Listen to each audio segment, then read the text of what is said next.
Hi hello welcome to R Telugu entertainment. Mahavatar Narasimha ఒక animated movie. ఈ సినిమాని హోంబాలే ఫిల్మ్స్ వాళ్ళు నిర్మించారు. తెలుగులో గీతా ఆర్ట్స్ వాళ్ళు అయితే రిలీజ్ చేసిర్రు. సో ఈ సినిమా చాలా తక్కువ హైప్ తోని వచ్చింది, చాలా తక్కువ పబ్లిసిటీతోని రిలీజ్ అయింది. కానీ మౌత్ టాక్ వల్ల ఇవాళ థియేటర్స్ లో సక్సెస్ఫుల్ గా రన్ అవుతుంది. రన్ అవుట్ మాత్రమే కాదు, మంచి కలెక్షన్స్ రాబడుతుంది. ఈ సినిమా బడ్జెట్ కేవలం 15 కోట్లు మాత్రమే. కానీ దాదాపు ఒక 11వ రోజు 10వ రోజు వరకు ఈ సినిమా కలెక్షన్ 105 కోట్లు అనమాట.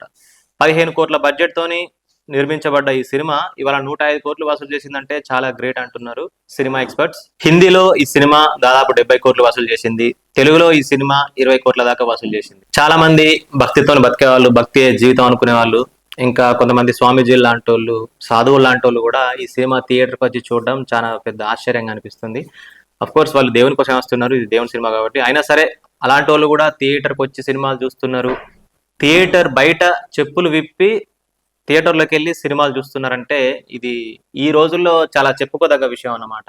చాలా మంది పెద్ద హీరోల సినిమాలకి, ఇంకా పెద్ద పెద్ద బడ్జెట్ సినిమాలకి క్రౌడ్ పుల్లింగ్, థియేటర్కి జనాలు రప్పించడం చాలా కష్టమయ్యే ఈ రోజుల్లో ఇలాంటి ఒక యానిమేటెడ్ సినిమాతోని జనాల్ని మెప్పించడం, ఇంత కలెక్షన్స్ రాబట్టడం, అది పబ్లిక్ లోకి వెళ్ళడం, స్వామీజీ లాంటి వాళ్ళు, సాధువులు లాంటి వాళ్ళు, భక్తులు లాంటి వాళ్ళు థియేటర్ రావడం, థియేటర్ బయట చెప్పులు విడిచి చూడడం, థియేటర్లో భక్తులు ఈ సినిమాను సెలబ్రేట్ చేసుకోవడం కమర్షియల్ ఆడియన్స్ లెక్క, అది కూడా చాలా చెప్పుకోదగ్గ విషయం.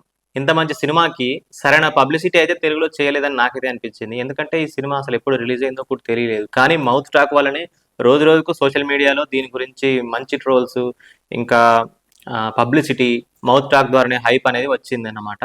హోంబాలే వాళ్ళు ఒక మార్వెల్ సినిమాటిక్ యూనివర్స్ లెక్క, ఒక డీసీ లాగా గొలుసుకట్టు సినిమాలు, శ్రీ మహావిష్ణువు అవతారాలకు సంబంధించిన మిగతా సినిమాలు కూడా యానిమేషన్ రూపంలో తీసే ప్రయత్నంలో అయితే ఉన్నారు. దాదాపు 2037 దాకా వీళ్ళ ప్లానింగ్ ఏందనేది అయితే వాళ్ళు ఒక ప్రోమో లాగా రిలీజ్ అయితే చేసిర్రు. ఇండియాలో యానిమేటెడ్ సినిమాలు చాలా తక్కువ. ఇండియాలో యానిమేషన్ సినిమాలు చాలా తక్కువ. హాలీవుడ్ లో బడ్జెట్ ఎంతైనా, మేకింగ్ కోసం ఎంత టైం పట్టినా వాళ్ళు ఎప్పుడు యానిమేటెడ్ మూవీస్ తీస్తూనే ఉంటారు. డిస్నీ లాంటి సంస్థలు, పిక్సార్ లాంటి సంస్థలు యానిమేటెడ్ మూవీస్ చేయడంలో ఎప్పుడు ముందుంటాయి. కానీ ఎందుకో మన ఇండియాలోనే యానిమేటెడ్ మూవీస్ చాలా తక్కువ. అలాంటి సమయంలో మహావతార్ లాంటి సినిమా 100 కోట్లు వసూలు చేయడం అనేది చాలా పెద్ద విషయం. ఈ సినిమాకి దర్శకుడు అశ్విన్ కుమార్, ఆయన అయితే ఈ సినిమాను చాలా బాగా తీసిండు.